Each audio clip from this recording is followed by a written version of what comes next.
ஓம் ஸ்ரீ சாய்ராம். பகவானின் பொற்பாத கமலங்களுக்கு என்னோட அனந்த கோட்டி நமஸ்காரங்கள்.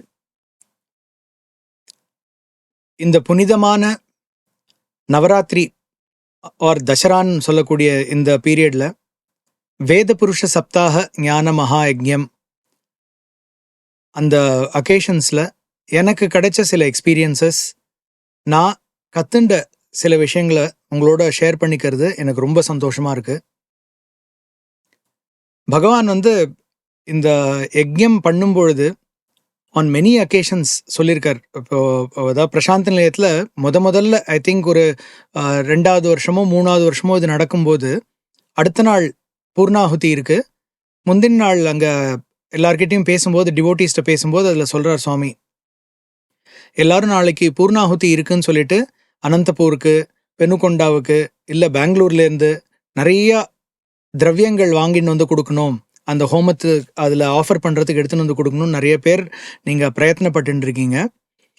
அது சந்தோஷமாக தான் இருக்குது. ஆனால் ஒரு யஜ்ஞத்துக்கான ஆஃபரிங் அது இல்லை அப்படின்னு சுவாமி சொல்லிட்டு, நீங்கள் என்ன அங்கே ஆஃபர் பண்ணணுன்னா உங்களோட கஷ்டங்கள், நீங்கள் பண்ணக்கூடிய தப்பான விஷயங்கள், இதெல்லாத்தையும் நீங்கள் அதில் ஆஃபர் பண்ணிடணும். அதுதான் உண்மையான பூர்ணாகுதி அப்படின்னு சொல்கிறார். ஸோ சுவாமி அதை எவ்வளோ பியூரிஃபை ஆக்கிறார் நம்மளை இந்த டியூரிங் திஸ் பீரியட் அப்படின்றது நமக்கு இதுலேருந்தே தெரியுது. இந்த வேத புருஷ சப்தாக ஞான மகா யஜ்ஞம் அப்படின்றத பார்க்கும்போது வேத புருஷ சப்தாக ஞான மகா யஜ்ஞம் அப்படின்னு 4 வேர்ட்ஸ் இதில் இருக்கு. வேத புருஷா, பகவானே இதை ஆர்கனைஸ் பண்ணி நம்ம எல்லாரையும் அதில் பார்ட்டிசிபேட் பண்ண வச்சு, அண்ட் அவருக்கே தான் அது போய் சேர்றது. அது நம்ம பிகினிங்கில் வேதபுருஷ சப்தாக ஞான யஜ்ஞம் ஆரம்பிக்கிற அந்த பிகினிங்கில் அந்த பண்டிட்ஸ்லாம் பர்த்திக்கு அவங்க ஃபஸ்ட் டே ஆஃபரிங் பண்ணுறாங்க. அதில் பண்ணும்போது என்ன சொல்கிறாங்க, சர்வதேவதா ஸ்வரூபம் அப்படின்னு சொல்லி அவர் தான் இதை பண்ணுறார் அப்படின்ற மாதிரி அவங்களோட பிரார்த்தனையில் அந்த ஸ்லோகத்தில் சொல்கிறாங்க. அப்போ சுவாமி அதை கரெக்ட் பண்ணி, நான் சர்வதேவதா ஸ்வரூபம் இல்லை, நான் சர்வதேவதா அதீத ஸ்வரூபம், நான் எல்லா தெய்வங்களுக்கும் அப்பாற்பட்டவன் அப்படின்னு சுவாமி சொல்லிட்டு, இதை நான் பண்ணலை, இதை ஏற்றுக்கிறது நான் தான் அப்படின்றத சொல்கிறார். ஸோ வேத புருஷன்றதுல அவர் பண்ணுறார், அவரே ஏற்றுக்கிறார்ன்றது நமக்கு தெரியுது. சப்தாகம் அஃப்கோர்ஸ் 7 நாள் நடக்கக்கூடிய யஜ்ஞம், அதாவது விஜயதசமியில் முடிய போகிறது. அதிலிருந்து 7 நாள் முன்னாடி நமக்கு அந்த யஜ்ஞம் ஆரம்பிக்கிறது. அடுத்தது சுவாமி சொல்கிறார், இந்த யஜ்ஞம்ன்றதுல முக்கியமானதுன்னா ஞானம், ஞான மகா யஜ்ஞம். அந்த யஜ்ஞம்ன்றதே பார்த்தா கடைசியில் தான் வருது, இந்த ஞானம்ன்றது 3வதாக வருது. பிரசாந்தி வித்வான் மகாசபா அப்படின்ற ப்ரோக்ராம் எவ்ரி ஈவினிங் அந்த வேதபுருஷ சப்தாக யஜ்ஞம் போது சாயங்கால நேரத்தில் பிரசாந்த் நிலையத்தில் நடக்கும். ஒரு பீரியடில் பூர்ணச்சந்திராவில் நடந்துட்டு இருந்தது, அப்புறம் சாய்குல்லந்த் ஹால் வந்தோம்னா சாய்குல்லந்த் ஹாலில் நடக்க ஆரம்பிச்சது. அதில் நிறைய ஸ்டூடெண்ட்ஸுக்கு, டீச்சர்ஸ்க்கு பேசுகிறதுக்கு ஆப்பர்ச்சுனிட்டிஸ் கிடைக்கும். நிறைய பெரியவங்க வெளியிலேருந்து வேத விற்பனர்கள் அவங்க பேசுவாங்க. ப்ளஸ் அதோட முத்தாய்ப்பா என்ன இருக்குன்னா பகவானோட டிவைன் டிஸ்கோர்ஸ். ஸோ அந்த ஞானம் அப்படின்றது ரொம்ப ரொம்ப முக்கியம் அப்படின்னு சுவாமி சொல்லி அதை இந்த வேதபுருஷ சப்தாக ஞான மகா யஜ்ஞத்தில் ஒரு போர்ஷனாக வச்சார். அண்ட் மகா யஜ்ஞம் அஃப்கோர்ஸ் 7 நாள் நடக்கக்கூடிய யாகம் அது.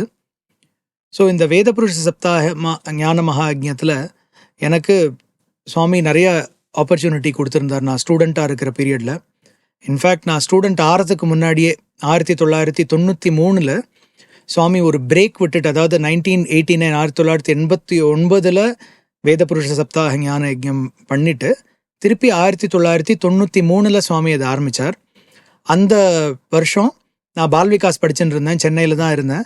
அப்போ எனக்கு எக்ஸாக்டாக அந்த பீரியடில் பூர்ணாகுதி இருக்கக்கூடிய அந்த 5 நாட்கள் அந்த யஜ்ஞத்தில் பார்ட்டிசிபேட் பண்ணி சர்வீஸ் பண்ணக்கூடிய ஒரு ஆப்பர்ச்சுனிட்டி கிடச்சிது. அஃப்கோர்ஸ் நாங்கள் சர்வீஸ் எங்களுக்கு அங்கே பூர்ணச்சந்திரா ஹாலில் எங்கே நடக்கிறதோ அங்கே வாய்ப்பு கிடைக்கல. அங்கங்கே மற்ற இடத்துலலாம் we were doing seva. And Purnahuti அன்னைக்கு சுவாமி சம்ஹவ் மேனேஜ்ட் தட் எங்களை வந்து நாங்கள் 2 பேர் சர்வீஸ் போயிருந்தோம், எங்களை ஃப்ரண்ட்டில் வர வச்சு, அதாவது சுவாமி டிட் நாட் ஃபிசிக்கலி காலஸ், அந்த க்ரௌட் ஒரு மாதிரி புஷ் பண்ணி நாங்கள் முன்னாடி போய் சுவாமி அந்த தீர்த்தத்தை எல்லாருக்கும் தெளிக்கும் போது எங்கள் மேலேயும் நல்லா பக்கத்தில் இருந்து சுவாமி அதை தெளித்து பிளெஸ் பண்ணார். அந்த வருஷம் டிஸ்கோர்ஸ்லேயும் ரொம்ப இன்ட்ரெஸ்டிங்கான ஒரு விஷயம் நடந்தது. நாங்கள் டெய்லி இந்த ஹோமம் யஜ்யம் நடக்கிற சவுண்ட் எங்களுக்கு காதில் விழும் நாங்கள் சர்வீஸ் பண்ணுற இடத்துலேருந்து. ஸோ அரவுண்ட் ஒரு 11:30 12 o'clock தான் முடியும் அப்படின்ற ஒரு இதில் என்ன பண்ணோம், நாங்கள் ஒரு 8:15 8:30க்கு ஒரு மலை மேலே ஏற ஆரம்பித்தோம். இப்போது பின்னாடி ஷெட்ஸ்லாம் இருக்குது, நாங்கள் 2 பேரும் மலை மேலே ஏறி அங்கேருந்து பிரசாந்த் நிலையம் எப்படி இருக்குன்னு பார்க்கலான்னு ஏற ஆரம்பித்தோம். மேலே போன உடனே வி ஃபவுண்ட் தட் அங்கே வேதம் சாண்டிங் நின்று போச்சு, நாதஸ்வரம் சத்தம் கேட்டது, பஜன் சத்தமும் கேட்டது. ஓ, ஹோமம் முடிஞ்சு போச்சு, நம்ம மிஸ் பண்ணிட்டோம். ஏன்னா சுவாமி நவரத்னங்கள் கிரியேட் பண்ணி பூர்ணாகுதியில் அதை அவங்களுக்கு கொடுப்பார் ஆஃபர் பண்ணுறதுக்கு அப்படின்றதெல்லாம் நாங்கள் கேள்விப்பட்டிருந்தோம். ஸோ எங்களுக்கு ரொம்ப வருத்தமாகிடுது. சரி, அட்லீஸ்ட் மிஸ் பண்ணக்கூடாது, சுவாமி தீர்த்தம் எல்லாருமேலேயும் தெளிப்பார் அப்படின்னு சொன்னதுனால அவசர அவசரமாக நாங்கள் அங்கேருந்து கிளம்பி வந்தோம். நாங்கள் வரத்துக்குள்ளே அப்போ அந்த காலத்தில் சாய் குல்லந்த் ஹால் கிடையாது.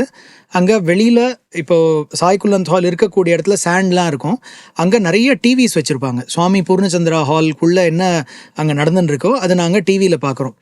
ஸோ யாரோ ஒருத்தர் ஒரு ஸ்டூடெண்ட்டோ ஸ்டாஃப் மெம்பரோ அங்கே பேசின்னு இருக்காரு. ஸோ நாங்கள் என்ன பண்ணோம், குயிக்காக வெளியில் போய் வி வில் ஹாவ் சம் ரிஃப்ரெஷ்மெண்ட்னு சொல்லி வெளியில் ஒரு ஜூஸ் குடிச்சிட்டு வரலான்னு ஜூஸ் குடிச்சிட்டு வரப்போகிறோம். அப்போது அந்த பிரதர் என்கிட்ட, ஷாம் இங்கே பாருங்கள், வெளியில் எல்லா இடத்துலையும் சாயின்னு இருக்குது, சாய்ராம் டெய்லர்ஸ் இருக்குது, சாய் கீதா ஸ்டோர்ஸ் இருக்குது, இந்த மாதிரி நிறைய எல்லாமே சாயின்னு இருக்குது, நம்ம ஊரில் எப்போ இந்த மாதிரி வரும் அப்படின்னு ஹி வாஸ் கொஸ்டினிங் மீ. எனக்கும் வந்து அதை பார்த்து மனசில் நம்ம ஊரில் இப்படி வந்தால் நல்லா இருக்குமே அப்படின்னு தோணுது. பட் ஐ ரிமெம்பர்ட் எங்களோட பால்விகாஸ் குரு எங்களுக்கு சொன்னதை என்னென்னா, ஹி ஹட் செட் ஒரு நாள் உலகம் ஃபுல்லாக சாயிமயமாக இருக்கும் அப்படின்னு சொன்னார். ஸோ அதை ஐ வாஸ் டெல்லிங் ஹிம். சொல்லிட்டு அப்படியே நாங்கள் உள்ள மந்திருக்குள்ளே வரோம். சுவாமி டிஸ்கோர்ஸ் ஆரம்பிச்சாச்சு. சுவாமி அந்த டிஸ்கோர்ஸில் ஆரம்பிக்கும் போது சொல்கிறார், அந்த இடத்துல என்ன சொல்ல வர்றாருன்னா, சாய் ஆர்கனைசேஷன் அவ்வளோ நிறைய ஆக்டிவிட்டீஸ் பண்ணின்னு இருக்கு, இதெல்லாம் நிறைய பேருக்கு பிடிக்கலை, நிறைய ஜெலசி அப்படின்னு சொல்லிட்டு, ஆனால் எவ்வளவு இவங்க தடைகள் கொடுத்தாலும் சாயி நாமம் 1000 folds எல்லா இடத்துக்கும் 1000 மடங்காக எல்லா இடத்துக்கும் பரவ போகிறது, எங்கே பார்த்தாலும் சாயியாக இருக்க போகிறது அப்படின்னு நாங்கள் வெளியில் என்ன நினச்சோமோ அதே Swami was reflecting inside. So this was a blessing in 1993. அப்புறம் 1994 சுவாமி டிட் நாட் கண்டக்ட் வேத புருஷ சப்தா ஞான மஹாயஜ்யம், ஏன்னா இது சாய் குல்லந்த் ஹால் கன்ஸ்ட்ரக்ஷன்ஸ் நடந்துட்டு இருந்தது. 1995 அந்த வருஷம்தான் நான் பகவானோட காலேஜில் ஸ்டூடெண்ட்டாக சேர்ந்தேன், பிருந்தாவனில் படிச்சுன்னு இருந்தேன். அந்த வருஷம் அதில் ஜாயின் பண்ணுறதுக்கான ஒரு ஆப்பர்ச்சுனிட்டி கிடச்சிது. நாங்கள் பிருந்தாவனில் இருந்தோம். யஜ்ஞத்துக்கு ஆல்மோஸ்ட் ஒரு 1 or 2 days முன்னாடி தான் நாங்கள் எக்ஸாம்ஸ் எல்லாம் முடிச்சுட்டு புட்டபர்த்திக்கு வந்தோம். எங்களுக்கு என்ன நியூஸ் வந்திருந்ததுன்னா, இந்த காலம் மாதிரி நமக்கு வாட்ஸ்அப் இந்த மாதிரிலாம் கிடையாது. We got an information. அதுக்கு 1 நாள் 2 நாள் முன்னாடி தான் பிரசாந்த் நிலையம் கேம்பஸில் படிச்சுட்டு இருக்கக்கூடிய ஸ்டூடெண்ட்ஸ் யாரெல்லாம் வேதம் கற்றுக்குறாங்களோ அவங்களுக்கெல்லாம் சுவாமி தன்னோட வேஷ்டியை கொடுத்துருந்தார். இந்த ஆரஞ்சு தோத்தி அப்படின்னு நம்ம சொல்லக்கூடிய அந்த சாஃப்ரான் கலர் காவி வேஷ்டி சுவாமி எல்லாருக்கும் கொடுத்துருந்தார். ஸோ இது எங்களுக்கு தெரிஞ்சது, அதனால் நம்ம மிஸ் பண்ணிடக்கூடாது. ஏன்னா Swami use to give it once in 5 years, 50th birthday, 55th birthday, 60th birthday, 65th birthday. This was 70th birthday 1995. So அப்போ கொடுக்கும்போது நம்ம மிஸ் பண்ணிடக்கூடாதுன்னு சொல்லிட்டு நாங்கள் பிருந்தாவனில் இருக்கிற வேதம் ஸ்டூடெண்ட்ஸ்லாம் வி கேதர்ட், டீச்சர்ஸ்கிட்ட பெர்மிஷன் வாங்கி ஃப்ரண்ட்டில் உட்காந்துருந்தோம். இப்போ மகாசந்நிதி எங்கே இருக்கோ அந்த இடத்துல மேலே நாங்கள் உட்காந்துருந்தோம். சுவாமி தர்ஷனில் ஈவினிங் வந்துன்னு இருந்தார். வரும்போது எங்களை பார்த்துட்டே ஏறினார். நாங்கள் வந்து சுவாமி அப்படின்னு கூப்பிட்டோம். உடனே சுவாமி அதே டோனில் கிண்டலா ஏமி அப்படின்னு சொல்லிட்டு எங்களை பார்த்துட்டு ஏமி காவால் அப்படின்னார். நாங்கள் சுவாமி வேதம் சுவாமி அப்படின்னு, எதுக்கு வேதம் அப்படின்னார். நாங்கள் என்ன சொன்னோம், இந்த யஜ்ஞத்தை பற்றிலாம் சொல்லாமல் சுவாமி பர்த்டே வரப்போகிறது 70th birthday, அதுக்கு நாங்கள் ப்ரொசஷனில் வேதம் சொல்லின்னு வரலாம், அதுக்கு பர்மிஷன் வேணும் சுவாமின்னோம். ஓ, வேஷ்டி வேணும்னு கேட்குறீங்களா, பஞ்சம் காவாலா, அது அலா அடுகண்டி அப்படின்னார் சுவாமி. அப்படி கேட்டிருக்கலாமேன்னு சொல்லிட்டு, இருங்க நான் தரேன் அப்படின்னு சொல்லிட்டு சுவாமி என்ன சொன்னார், 2nd and 3rd year students, இது பிருந்தாவனில் அண்டர் கிராஜுவேஷன் இருந்தது அப்போ, so 2nd and 3rd year ஸ்டூடெண்ட்ஸுக்கு நான் தரேன், நீங்கள்லாம் அங்கே போங்க அப்படின்னு சொல்லிட்டு ஒரு இடத்துல எல்லாரையும் உட்கார வச்சாங்க. அவங்க எல்லாருக்கும் சுவாமி இது கொடுத்தார், வேதம் சொல்கிற பசங்களுக்கு எல்லாருக்கும் வேஷ்டி கொடுத்தார். அண்ட் எனக்கு ஒரு ஆப்பர்ச்சுனிட்டி என்ன கிடச்சிருந்ததுன்னா, ஆல்தோ அது என்னோட ஃபஸ்ட் இயராக இருந்தாலும் நான் பால் விகாஸில் இருந்ததுனால கிட்டத்தட்ட ஒரு 4 வருஷமாக நான் வேதம் கற்றுன்னு இருந்தேன். ஸோ எனக்கு வேதம் தெரியுமே அப்படின்னு சொல்லிட்டு, ஆனால் எனக்கு சுவாமி சான்ஸ் கொடுக்கலையே அப்படின்னு எனக்கு உள்ள மனசு வருத்தம் இருந்தது. அப்போது ஒன் ஆஃப் மை கிளாஸ்மேட்ஸ், அவர் வந்து என்னோட பேட்ச் சேர்ந்தவர். அவர் 11ஆவதுலேருந்து சுவாமி ஸ்கூலில் படித்தவர். ஸோ அதனால் அவங்க வேதம் கற்றுன்னு இருந்தாங்க. அந்த பேட்சில், எங்கள் பேட்சில் ஸ்கூலில் படித்த பசங்க நிறைய பேர் வேதம் கற்றுன்னு இருந்தாங்க. ஸோ அதனால் அவர் வந்து சுவாமி வந்து கேட்டார், எல்லாருக்கும் வேஷ்டி கிடச்சதானொன்னே, சுவாமி நாங்கள் ஃபஸ்ட் இயர் ஸ்டூடெண்ட்ஸ், எங்களுக்கு கிடைக்கல சுவாமின்னு. ஆமாம், இப்போ தானே ஃபர்ஸ்ட் இயர், இன்னும் கற்றுக்கிறதுக்கு நிறையா இருக்குது, அப்புறமா நான் கொடுக்குறேன் அப்படின்னார். இல்லை சுவாமி, நாங்கள் கற்றுன்னு இருக்கோம் ஏற்கனவே. சுவாமி என்ன சொன்னார், சரி நீங்கள் எல்லாரும் சாண்ட் பண்ண ஆரம்பிங்க, யார் யாரெல்லாம் சாண்ட் பண்ணுறீங்களோ அவங்களுக்கு நான் வேஷ்டி தரேன் அப்படின்னு சொல்லிட்டு எங்களை கீழே, இப்போ நம்ம தர்ஷனுக்கு உட்காரக்கூடிய அந்த ப்ரோக்ராம்ஸ்லாம் நடக்கக்கூடிய அந்த இடத்துல சுவாமி எங்களை உட்கார சொன்னார். உட்கார சொல்லிட்டு வேஷ்டி எடுத்துன்னு வாங்கன்னு சொல்லிட்டு சுவாமி என்ன சொன்னார், ஸ்டார்ட் பண்ணுங்க. எல்லாரும் உடனே பத்ரங்கர்ணே பிஸ்ருணுயாம தேவாஹ அப்படின்னு அந்த மந்திரம் சொல்ல ஆரம்பிச்சிட்டாங்க. நான் பால் விகாஸில் கற்றுக்கும் போது இந்த கணபதி அதர்வ சீர்ஷம்ன்ற மந்திரம் கற்றுக்கல. ஆனால் இந்த பசங்களுக்கு கணபதி அதர்வ சீர்ஷம் அண்ட் நாராயண உபனிஷத் நல்ல மனப்பாடமாக தெரியும். ஸோ அதனால் அவங்க கணபதி அதர்வ சீர்ஷம் ஆரம்பிச்சிட்டாங்க. எனக்கு ரொம்ப வருத்தமாக இருந்தது, சுவாமி எனக்கு இந்த மந்திரம் தெரியாது. ஆனால் அந்த பத்ரங்கர்ணேபிஹி அந்த ஸ்வஸ்தி மந்திரம், சாந்தி மந்திரம் எனக்கு தெரியும். ஸோ அதை நான் சாண்ட் பண்ணேன். அதை நான் சாண்ட் பண்ணிட்டு இருக்கும்போது மற்ற ஸ்டூடெண்ட்ஸ் கிட்ட சுவாமி கொடுத்துட்டு இருந்தார். ஸோ அவங்க சாண்ட் பண்ணுறாங்களான்னு பார்த்து ஒருத்தரையாக பார்த்து கொடுத்துட்டு இருந்தார். என்கிட்ட வரும்போது ஓம் நமஸ்தே கணபதையே ஆரம்பிச்சிருச்சு. எனக்கு தெரியாதேன்னு ஒரே டென்ஷன். ஆனால் நான் கற்றுன்னு இருந்த வேற மந்திரத்தில் துவமேவ பிரத்யக்ஷம் அந்த சென்டென்சஸ் வந்திருந்தது. ஸோ அதனால் அது எனக்கு தெரிஞ்சதுனால அந்த மொமெண்ட்டில் ஐ ஸ்டார்டட் சாண்டிங். இன்ஃபேக்ட் அந்த சாண்டிங் பண்ணிட்டு சுவாமி எல்லாருக்கும் வேஷ்டி கொடுக்கும்போது Swami himself was chanting along with everybody. So நான் கரெக்டாக அந்த சென்டென்ஸ், எந்த சென்டென்ஸ் எனக்கு தெரியுமோ அந்த மந்திரத்தில் அதை சாண்ட் பண்ணும்போது சுவாமி லுக்ட் அட் மீ, தீஸ்கோ அப்படின்னு சொல்லிட்டு கொடுத்தாரு. Swami very happily threw it to me. So இந்த மாதிரி ஒரு ஆப்பர்ச்சுனிட்டி, அதாவது நம்ம வந்து சுவாமி கிட்ட பிரார்த்தனை பண்ணிட்டு இருந்தோம், சுவாமி நானும் வேதம் கற்றுருக்கேன் சுவாமி, எனக்கும் ஒரு ஆப்பர்ச்சுனிட்டி கொடுங்க சுவாமி, அந்த இதில் நீ இந்த மந்திரங்கள்லாம் கூட கற்றுக்கணும் அப்படின்றது. ஏன்னா நான் என்ன நினச்சேன், சரி எங்கள் பேட்சில் நாங்கள் ருத்ரம் கற்றுக்க ஆரம்பிச்சிட்டோம், சரி ருத்ரம் கற்றுக்க ஆரம்பிச்சாச்சு, இந்த மந்திரம்லாம் அப்புறமா கற்றுக்கலாம் அப்படின்னு பார்க் பண்ணி வச்சுருந்தேன். அதை நம்ம டெக்னிக்கல் டேர்ம்ஸில் சொல்கிற மாதிரி அதை இப்போ வேண்டாம் அப்படின்னு சொல்லிட்டு பார்க் பண்ணி வச்சுருந்தேன். ஸோ சுவாமி அதை கற்றுக்கணும்னு சொன்னதுனால பை சுவாமிஸ் கிரேஸ் அதை அடுத்த ஒரு 1 மந்த்துக்குள்ளேயே எனக்கு கற்றுக்கக்கூடிய வாய்ப்பு கிடைச்சது. So this was one blessing from சுவாமி.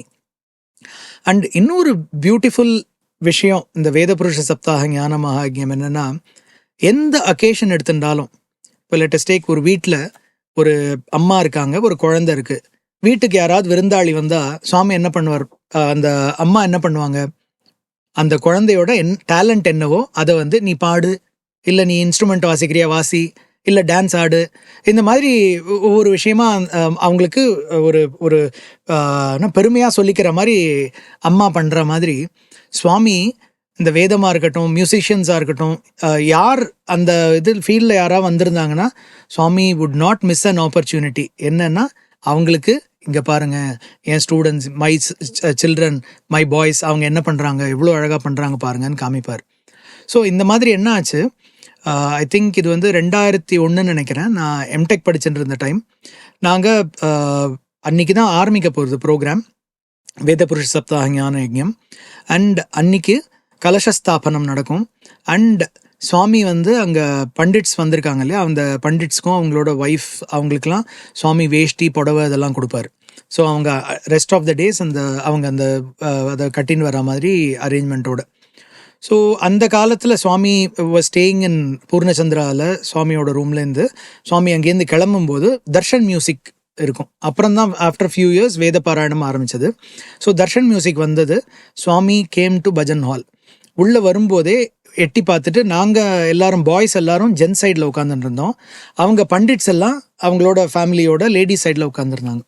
சுவாமி உள்ளே எட்டி பார்த்துட்டு வேதம் செப்பண்டின்னு சொல்லிட்டு Swami went inside interview room போயிட்டு நாங்கள் வேதம் ஆரம்பிச்சிட்டோம். ஆரம்பித்த உடனே கொஞ்ச நேரம் கழிச்சு சுவாமி வந்தார். உள்ளே வந்து நேராக அவங்க கிட்ட போனார். எனக்கு ஒரு ஆப்பர்ச்சுனிட்டி என்ன கிடச்சிருந்ததுன்னா, அலாங் வித் அதர் டீச்சர்ஸ், நான் ஒன் ஆஃப் த சீனியர் ஸ்டூடெண்ட்ஸ்ன்றதுனால I was sitting in the first row. So Vedanarayan sir, நான், பிரவீணா சார், சிவகுமார் சார், அப்புறம் ஃபியூ ஆஃப் மை கிளாஸ்மேட்ஸ் எல்லாரும் சேர்ந்து உட்காந்துருந்தோம். அப்போது சுவாமி இந்த மாதிரி நாங்கள் வேதம் சொல்லிட்டு இருக்கிறத கேட்டுட்டு he went to the pundits. அங்கே போயிட்டு அவங்கக்கிட்ட இவங்க யார் தெரியுமான்னு எங்களை கை காமிச்சு கேட்டார். ஸோ அவங்க ரொம்ப வருஷமாக சுவாமி கிட்ட வந்துட்டு இருக்காங்கன்றதுனால அவங்க தேசட் சுவாமி உங்களோட காலேஜ்லேயும் ஸ்கூல்லையும் படிக்கிற ஸ்டூடெண்ட்ஸ்னு எஸ் அப்படின்னு சொல்லிட்டு எங்களில் சில பேரை கூப்பிட்டார். நீ என்ன கிளாஸ் படிக்கிற? நான் எம்டெக் படிச்சிருந்தேன் சுவாமி, எம்டெக்னு. அப்படின்னா என்னன்னு சொல்லு அப்படின்னோடனே எம்டெக் கம்ப்யூட்டர் சயின்ஸ் சுவாமி, இன்னொருத்தர் MBA, MFM, இந்த மாதிரி ஒவ்வொருத்தரும் ஒரு கோர்ஸ் பண்ணுறது வச்சு அவங்கெல்லாம் இந்த கோர்சஸ்லாம் பண்ணினா கூட அதோடு சேர்ந்து சுவாமிக்கு பிடிக்கும்ன்றதுனால தே ஆர் லேர்னிங் வேதம் கற்றுன்னு இருக்காங்க அப்படின்னு சொல்லிட்டு சொன்னார். எங்களுக்கு ரொம்ப சந்தோஷமாக இருந்தது. அடுத்த சென்டென்ஸ் சுவாமி சொல்லும்போது தான் அப்படியே பக்குன்னு ஆயிடுச்சு எங்களுக்குலாம். சுவாமி செட், இந்த பசங்களுக்கு சதுர்வேதமும் தெரியும், 4 வேதமும் தெரியும்னு. இன்ஃபேக்ட் அந்த குரூப்பில் இருந்த சில பேர் அப்போ தான் வேதம்லாம் கற்றுக்க ஆரம்பிச்சிருக்காங்க. அவங்களுக்கு 4 வேதம் இருக்குன்றதே அப்போ தான் தெரியும். இந்த மாதிரி அங்கே சுவாமி அங்கே சொல்லிட்டு இருக்கும்போது ஒவ்வொருத்தரும் நாங்கள் நினச்சிட்டு உள்ள இது பண்ணிட்டு இருந்தோம்.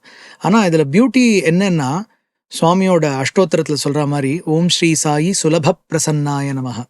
சுவாமி எவ்வளவு ஈஸியாக சந்தோஷமாயிடுறார்.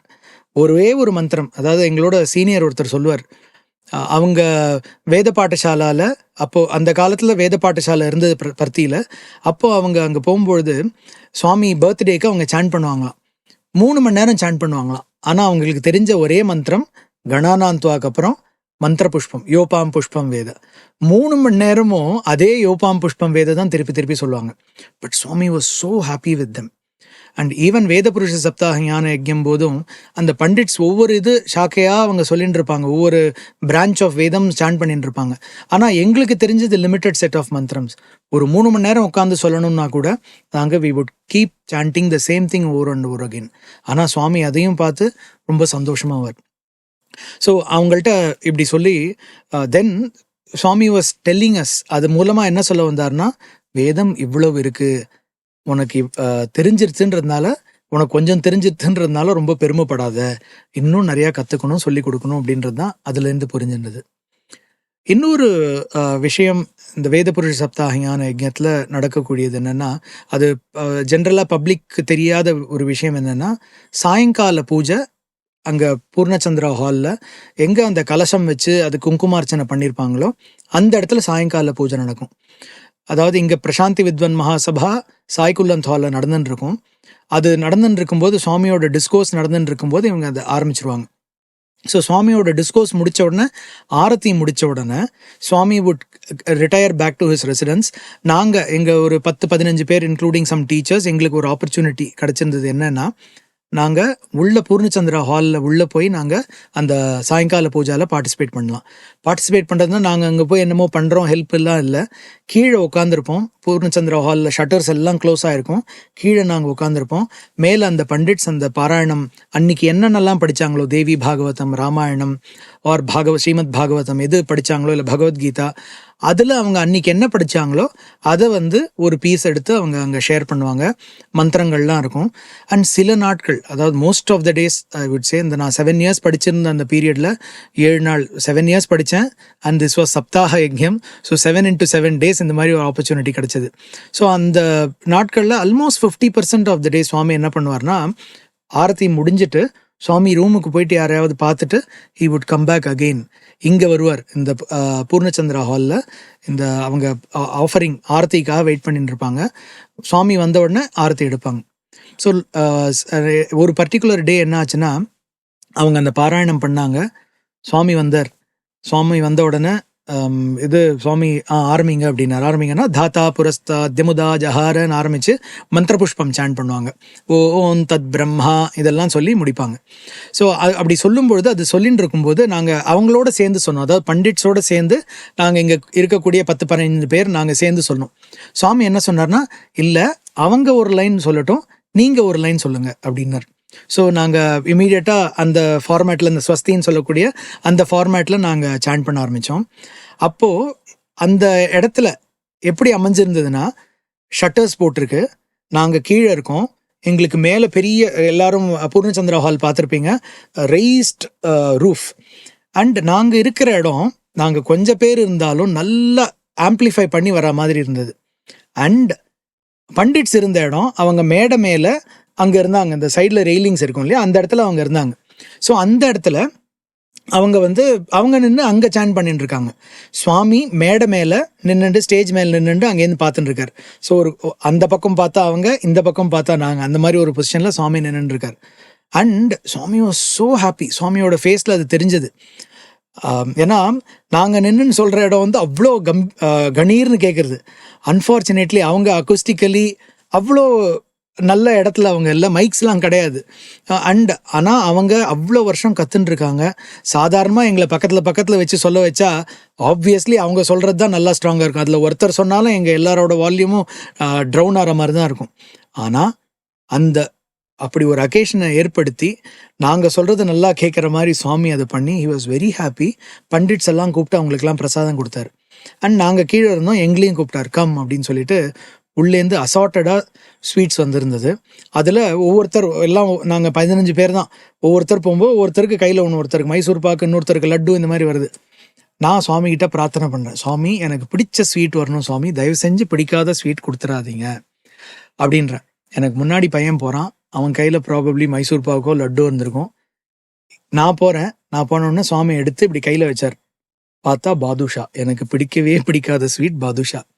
பட் அன்னைக்கு சுவாமி கையால் அந்த பாதுஷா வாங்கினது, அஃப்கோர்ஸ் அதை யாருக்கிட்டையும் ஷேர் பண்ணுறதுக்கு கூட எனக்கு தோணலை. இதே வேற யாராவது எனக்கு பாதுஷா கொடுத்தாங்கன்னா முதல்ல நீங்கள் வச்சுக்கோங்கன்னு இன்னொருத்தருக்கு கொடுத்துருவேன், ஆஸ் இஃப் தாராள மனசோட கொடுத்த மாதிரி. ஆனால் அன்னைக்கு சுவாமி அந்த பாதுஷா கொடுத்ததை I relished it so much. And இன்னைக்கு கூட எங்கேயாவது பாதுஷா பார்த்தா எனக்கு I am reminded of this sweet incident and the love of Swami எப்படி பிளெஸ் பண்ணார்னு. அதனால இன்னைக்கு வரைக்கும் எனக்கு badusha has been one of my favourite sweets. So இதில் அதுக்கப்புறமா லேட்டர் ஒரு நாள் இதை பற்றி நான் யோசிச்சுட்டு இருந்தபோது நான் புரிஞ்சு நின்றதுன்னா, சுவாமி கொடுக்கறது எல்லாமே பிரசாதம். ஸோ நம்ம லைஃப்பில் நடக்கக்கூடிய ஒவ்வொரு விஷயமும் இட் இஸ் அ பிரசாதம், சுவாமி நமக்கு கொடுக்கறது அப்படின்னு நம்ம ஏற்றுக்கணும் அப்படின்னு. ஸோ இந்த வேத புருஷ சப்தாக ஞான யஜ்யம் நிறைய மெமரிஸ் இருக்குது. அண்ட் அதில் சுவாமி டிஸ்கோர்ஸஸில் ஏகப்பட்ட அஷூரன்சஸ் கொடுத்துருந்தார். நாங்கள் படிச்சுட்டு இருக்கிற பீரியடில், I think it was 1997 or 98 if I am not wrong. அப்போ பேசும்போது சுவாமி ஒரு அஷூரன்ஸ் கொடுக்குறாரு, நான் என்னோடவன் அப்படின்னு யாரையாவது ஏற்றுன்ட்டா నా వారని నేను చెప్తే, நான் அப்படி ஒரு தரம் நீ இவங்க என்னோடவங்க அப்படின்னு நான் ஏற்றுன்ட்டேன்னா அவங்கள நான் என்றைக்குமே கைவிட மாட்டேன், I will take care of them definitely அப்படின்னு அந்த ஒரு அஷூரன்ஸ் கொடுத்தார். நம்ம ஒவ்வொரு டிவோட்டீஸையும், நம்மளை ஸ்ரீ சத்யசாய் சேவா ஆர்கனைசேஷனோட மெம்பர், இல்லை ஸ்ரீ சத்யசாய் டிவோட்டி ஆர் ஸ்ரீ சத்யசாய் இன்ஸ்டிடியூஷனில் படித்தவங்க அப்படின்னு அந்த ஸ்ரீ சத்யசாய் அப்படின்ற வேர்டு அதில் சேர்க்கும் போதே வி பிகம் ஹிஸ். நம்ம ஒவ்வொருத்தரையும் சுவாமி கைவிடவே மாட்டார் அப்படின்ற அந்த அஷூரன்ஸை சுவாமி ஹட் கிவன். ஸோ இந்த மாதிரி நிறைய Swami had given assurances during those discourses. அதே மாதிரி அந்த யஜ்யம் எதுக்காக நடக்கிறது, ஞானத்தை இன்னும் நல்லா நமக்குள்ள, அந்த ஞான அக்னியை நமக்குள்ள இம்ப்ரூவ் பண்ணுறதுக்காக, நல்ல ஜுவாலையாக எரிய வைக்கிறதுக்காக அதை சுவாமியோட டிஸ்கோர்சஸ் நம்ம இன்னும் படிக்கணும், சுவாமி நமக்கு கொடுத்துருக்கிற இந்த சாகித்யத்தை எல்லாத்தையும் படிக்கணும் அப்படின்ற அந்த ஒரு ரிமைண்டராக தான் இந்த வேத புருஷ சப்தாக ஞான மகா யஜ்யம் இன்னைக்கு வரைக்கும் நடந்துட்டுருக்கு. ப்ரேயிங் டு சுவாமி, இந்த வேத புருஷ சப்தாக ஞான மகா யஜ்யத்தில் நம்ம ஒவ்வொருத்தரும் அவர் எதிர்பார்க்கிற மாதிரி அந்த ஞான தீயில நம்மளோட வைசஸ், நம்மளோட என்ன கெட்ட எண்ணங்கள் இருக்கோ, கெட்ட குணங்கள் இருக்கோ, நம்ம கிட்ட இருக்கிற என்னென்ன லிமிட்டேஷன்ஸ் இருக்கோ அதெல்லாம் அதில் நம்ம ஆஃபர் பண்ணி அவரோட அருள் அப்படின்ற பிரசாதத்துக்கு நம்ம பாத்திரமானோன்னு பகவான் கிட்ட பிரார்த்தனை பண்ணி நான் நிறைவு செய்கிறேன். சாய்ராம்.